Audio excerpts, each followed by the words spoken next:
ಈಗ ಎಲ್ಲೆಂಟಿದೇನಾಗಿದೆ ಕಳೆದ ಸರ್ಕಾರ ಹೊತ್ತಿಂದ 2020 ಇಲ್ಲಿವರೆಗೆ ಸರ್ಕಾರನೇ ಭಾಳ ಸಂಕಷ್ಟದಲ್ಲಿದೆ. ಇವರಿಗೆ ಕೊಟ್ಟಿರ್ತಕ್ಕಂಥ ಕಾಂಟ್ರಾಕ್ಟ್ನ ಈಗ ತೆಗೆಕೋ ಬರೋದಿಲ್ಲ, ಯಾಕಂದರೆ ಇದು ಅರ್ಧ ಗಡ್ಡ ಬಳಸ್ಬಿಟ್ಕೊಂಡಂಗೆ ಆಗಿದೆ ನಮಗೆ. ಹಂಗಾಗಿ ಎಲ್ಲ ಶಾಸಕರು ನಾವು ಭಾಳಷ್ಟು ಸರಿ ಸಂಬಂಧಪಟ್ಟಿರೋ ಸಚಿವರ ಜೊತೆ 2 ಬಾರಿ 3 ಬಾರಿ ಅಲ್ಲ, ವರ್ಷದಲ್ಲಿ ಸುಮಾರು 3-4 ಮೀಟಿಂಗ್ ನಾವು ಮಾಡಿದ್ದೇವೆ, ಕಳೆದ ಸರ್ಕಾರಗಳು ಮಾಡಿದ್ದಾರೆ. ಇದು ಎಲ್ಲೋ ಒಂದು ಹಂತಕ್ಕೆ ನಮಗೂ ತಾಳ್ಮೆ ಮೀರಿ ಹೋಗ್ತಕ್ಕಂಥದ್ದು ಕಾಣ್ತಾ ಇದೆ. ಹಂಗಾಗಿ ಇದು ಎಲ್ಲೋ ಒಂದು ಜಾಗದಲ್ಲಿ ಇವ್ರ ಮೇಲೆ ಕ್ರಿಮಿನಲ್ ಪ್ರೊಸೀಡಿಂಗ್ಸ್ ಮಾಡ್ಬೋದಾ, ಕ್ರಿಮಿನಲ್ ಕೇಸ್ ಹಾಕ್ಬೋದಾ ಅಂತಕ್ಕಂಥದ್ದು ಒಂದು ಲೀಗಲ್ ಒಪಿನಿಯನ್ ತೊಗೊಳ್ತೀವಿ.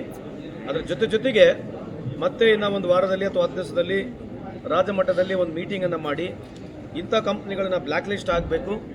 ಯಾಕಂದರೆ L&T is one of the most proud ನಮಗೆ ಅಂತ ಒಂದು ಇಂಟರ್ನ್ಯಾಷನಲ್ ಕಂಪ್ನಿ ಇರ್ತಕ್ಕಂಥದ್ದು ಈ ರೀತಿಯಾದಂಥ ಕೆಲಸ ಮಾಡ್ತಕ್ಕಂಥದ್ದು ಸರಿಯಲ್ಲ ಅಂತ ನನ್ನ ವೈಯಕ್ತಿಕ ಅಭಿಪ್ರಾಯ.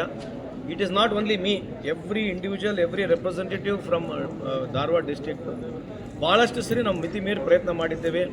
ಅವ್ರ ಓನರ್ಸ್ಗಳಿಗೆ, ಮುಖ್ಯಸ್ಥರುಗಳಿಗೆ, ಜನರಲ್ ಮ್ಯಾನೇಜರ್ಗಳಿಗೆ, MDಗಳಿಗೆ, ಡೈರೆಕ್ಟರ್ಸ್ಗಳಿಗೆ ಎಲ್ಲ ಕರೆಸಿ ಎಷ್ಟು ಮಿತಿ ಮೀರಿ ಪ್ರಯತ್ನ ಮಾಡಿದ್ರು ಕೂಡ ಇದೇನು ಮೇಲೆ ಹೋಗ್ಲಿಕ್ಕೆ ಕಾಣ್ತಾ ಇಲ್ಲ. ಹಂಗಾಗಿ we are trying to resolve this, but in spite of that ಅವರು ಯಾವುದೋ ರೀತಿಯಾದಂಥ L&T ಅವರು ನಮಗೇನು ಪಾಸಿಟಿವ್ ಆಗಿ ಕಾಣ್ತಾ ಇಲ್ಲ.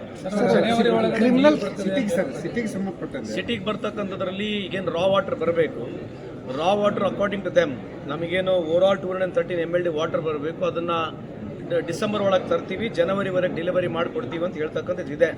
So this promises is not new to us. ಈ ಪ್ರಾಮಿಸ್ ಏನು ಹೊಸದಲ್ಲ ಅವ್ರು ಹೇಳಿರ್ತಕ್ಕಂಥದ್ದು. ಬಟ್ ಸಮೌ ಗೋಯಿಂಗ್ ಬೈ ಅವರ್ ಡಿಪಾರ್ಟ್ಮೆಂಟ್, ನಮ್ಮ ಇಲಾಖೆ ಆಫೀಸರ್ಸ್ಗಳು ಒಂದು 75% ವರ್ಕ್ ಆಗಿದೆ. ಡ್ರಾಯಿಂಗ್ ವಾಟರು, ಅಲ್ಲಿಂದ ಬರ್ತಕ್ಕಂಥ ರಾ water, even though they say by January, I am sure by February, March, it could be a more of realistic. Let us take another 2 months extra also. By January ಅಥವಾ February, March ವರೆಗೆ ನಮಗೆ ಹುಬ್ಬಳ್ಳಿ ಧಾರವಾಡಿಗೆ ಕುಡಿಯ ನೀರಿನ ವ್ಯವಸ್ಥೆ ಆಗ್ತಕ್ಕಂಥ ಸಾಧ್ಯತೆ ಕಾಣ್ತಾ ಇದೆ.